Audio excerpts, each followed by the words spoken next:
Okay, I'm going to play a game called Bad Writing, Better Writing. And we're doing this at an interesting point because in some ways, with just one good episode, the TV show has, to a limited extent, redeemed itself, right? So we're not in a situation where I'm criticizing it for having absolutely unbelievably terrible writing, which is what many of you will be used to hearing me say, used to hearing me lament. Do you remember that several seasons ago, Daenerys Targaryen left behind a man who loved her as the commander of Meereen? A man who fought against his own fellow commanders, betrayed his own side to come over and seduce her, etc., etc. It's a little bit different in the books than it is in the show. Significantly different, like everything at this point. Okay? If you were going to commit to this trope, this storyline, that Daenerys feels abandoned by everyone, let down by everyone, nobody loves her, she has no family, she's all alone, the only person who was her friend, we didn't really see that act out, but the only person who was her friend has just been decapitated, right? She feels there's nobody she can trust. She can't even trust Jon Snow, right? You know what would have made sense? You know what would have been better writing? Would be that she sits down sobbing and dictates a letter and says, come back to me. I need you. Come back, whether you come alone or bring back my army from Meereen. Those are the people who love me. You really love me. You know, that one man. These people don't love me. That would have been real. That would have been going all the way. And the performance would have to match that level of commitment from the. You'd have to actually have her break down and realize, wow, I had something special, maybe with the city of Meereen, maybe with, you know, the people there, but maybe also with that one man who really loved her, right? And these people don't really love you. We don't get a whole lot of dialogue to prove it, but the turning point of this episode is supposed to be her realization that Jon Snow doesn't really love her, right? So I'm not saying that's bad writing, but there could be better writing. Like, I think with all these things, if you're going to commit to one of the themes, you really have to take it all the way. Now, credit where it's due. In this episode, the general theme about, you know, the destruction of the city, they take it all the way. They don't just have a little bit of courage. They'll say, well, there were, you know, well, if you're going to make an omelet, you got to break some eggs. No. We get the full destruction. We get the full horrors of war, including rape, murder, fire gets out of control. A lot of solid stone castles are suspiciously destructible. We get solid stone castles collapsing as if they're made out of cards or made out of glass or something. It's okay. They commit to that. They take it absolutely all the way. Okay. Now, there are a bunch of characters where they didn't commit to one thing or another. What was the point with Varys? Now, in the books, Varys represents something totally different. He represents a particular conspiracy, may have particular reasons for why he's attached to that particular family. It's mysterious, but it's particular. In this show, what Varys is trying to demonstrate is that he'll switch sides on a dime. He doesn't give a fuck about you. He doesn't care that he used to serve you 5 minutes ago. He'll turn on you. So what he does doesn't make sense. You remember we had that scene last episode where he basically confesses to Tyrion that he's now going to turn against Daenerys. Early in this episode, you might only notice this on a second viewing, he reveals he's trying to poison Daenerys Targaryen.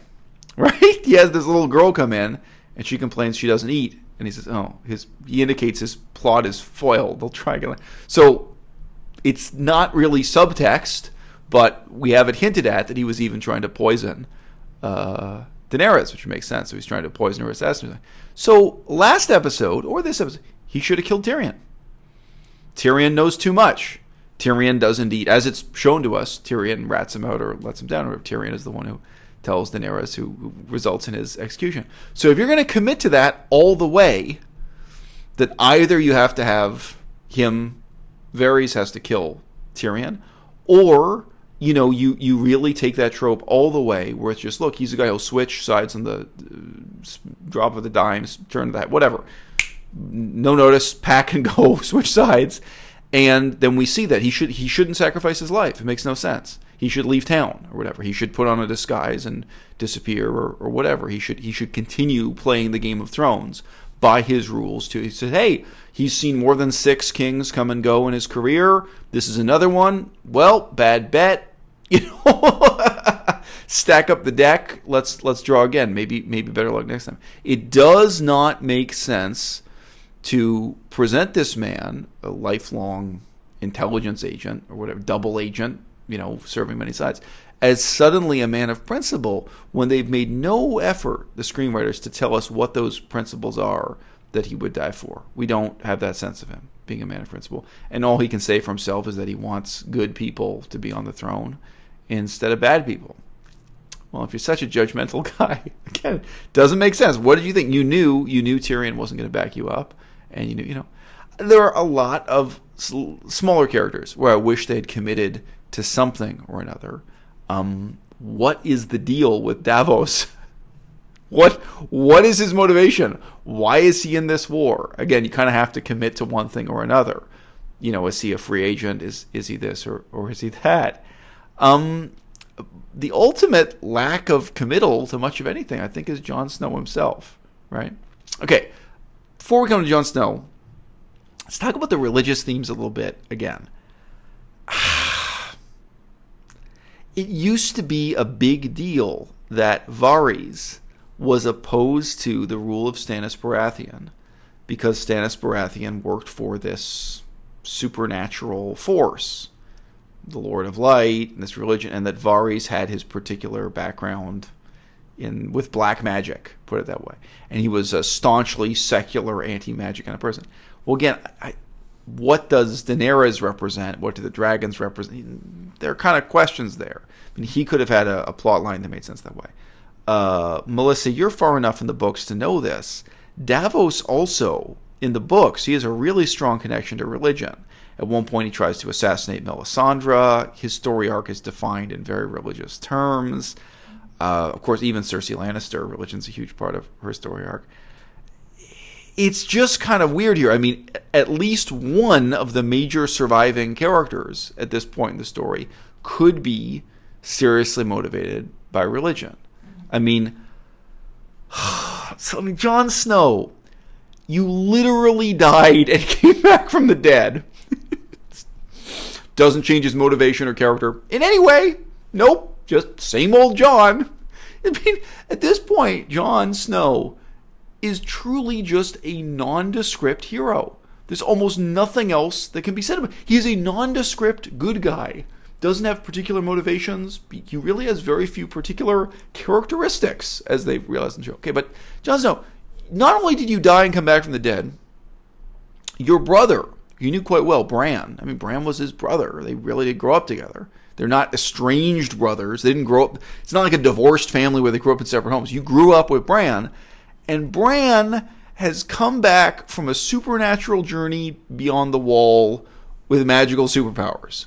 And they're not even a question of faith. It's not whether or not you believe this to be true. It's literally true, and it's verified for you. Okay? So, you might think Jon would feel strongly about, say, restoring the religion of the old gods. He might have contempt for the religion of the Seven or the religion of R'hllor. Or it could go another way. He might see himself as switching sides from the old gods to R'hllor, because he was brought back in the TV show at least, he's brought back from the dead by the Red Priestess. But it could be the opposite. He could say, look, these magical white trees, the magic trees are really where it's at, and that's what his brother's attached to, and that's the religion of his adoptive father. So there's got to be something there, right?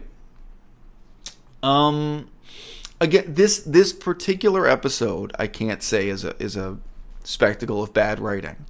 The problem is it's surrounded by so much bad writing. All the episodes leading up to it have been so bad for such a long time.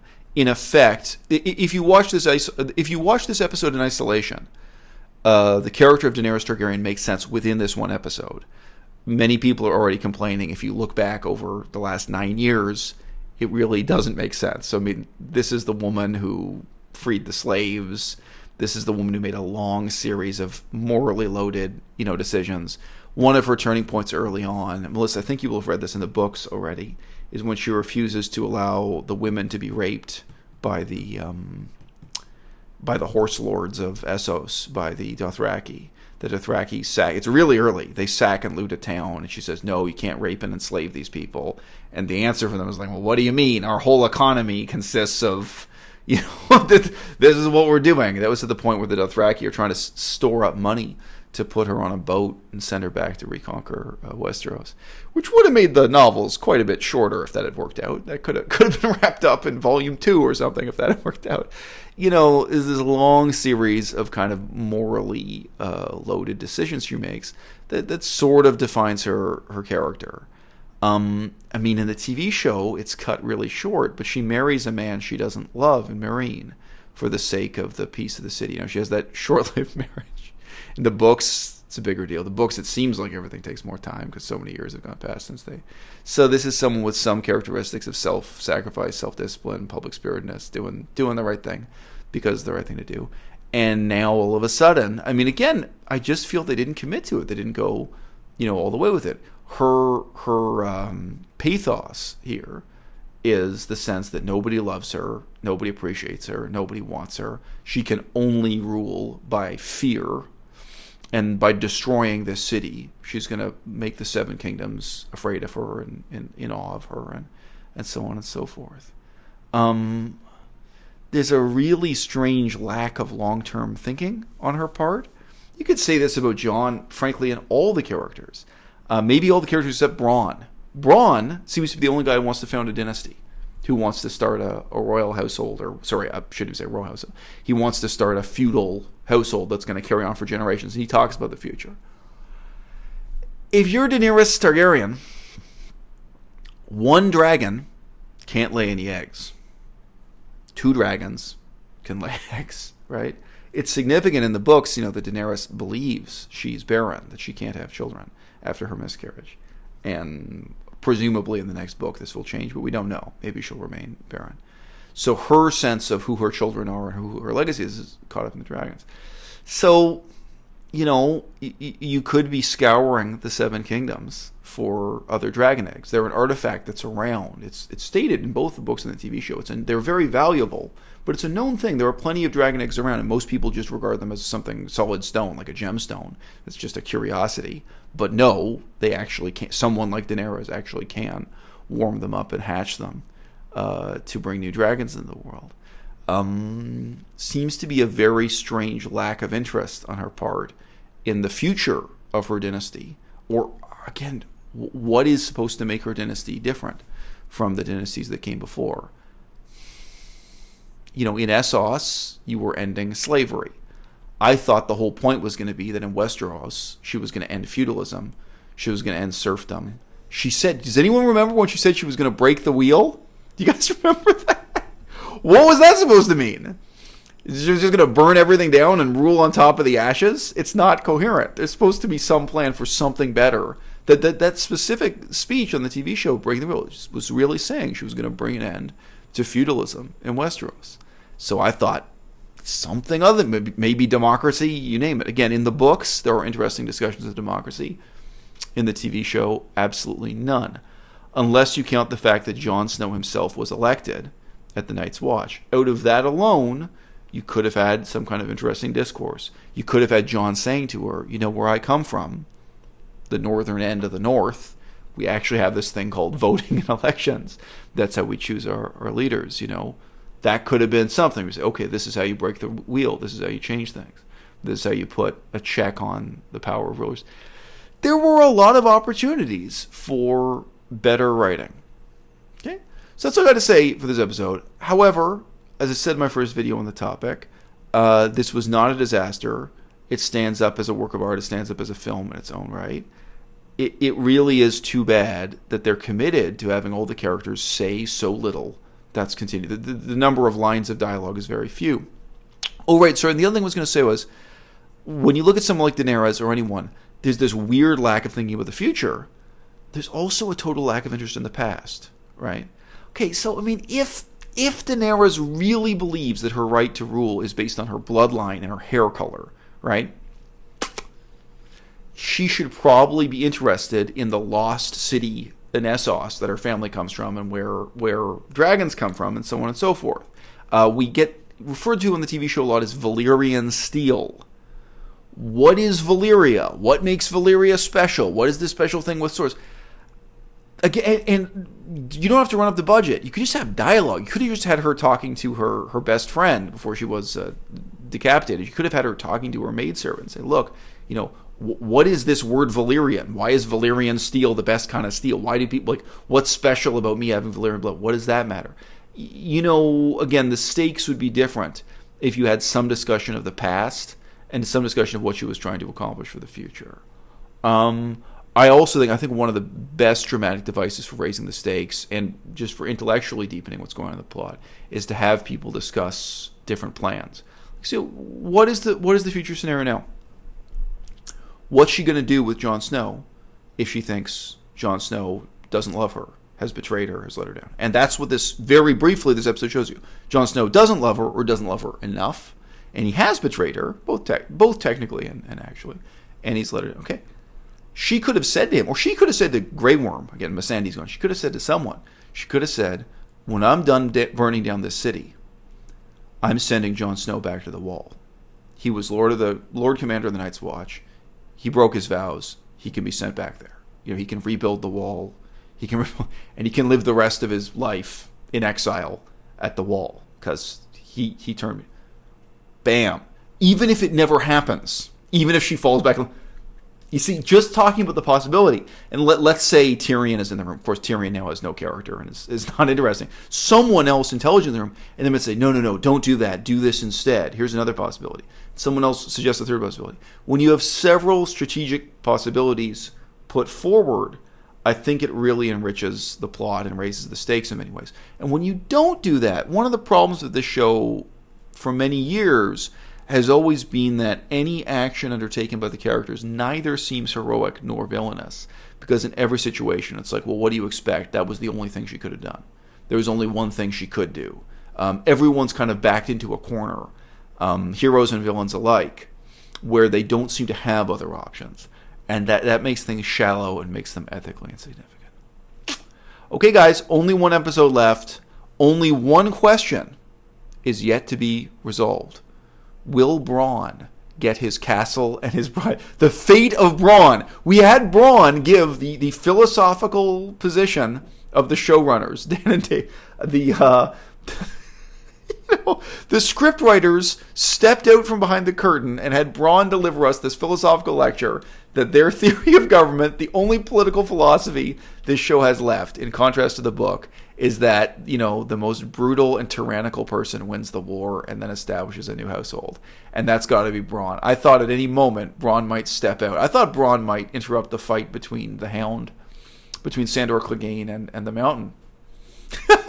Because where is he? Shouldn't he be lurking in the shadows somewhere with a crossbow? So that's it. The only plot thread yet to be tied up is, will Bronn get his castle? Okay, guys, see you next week for the last time.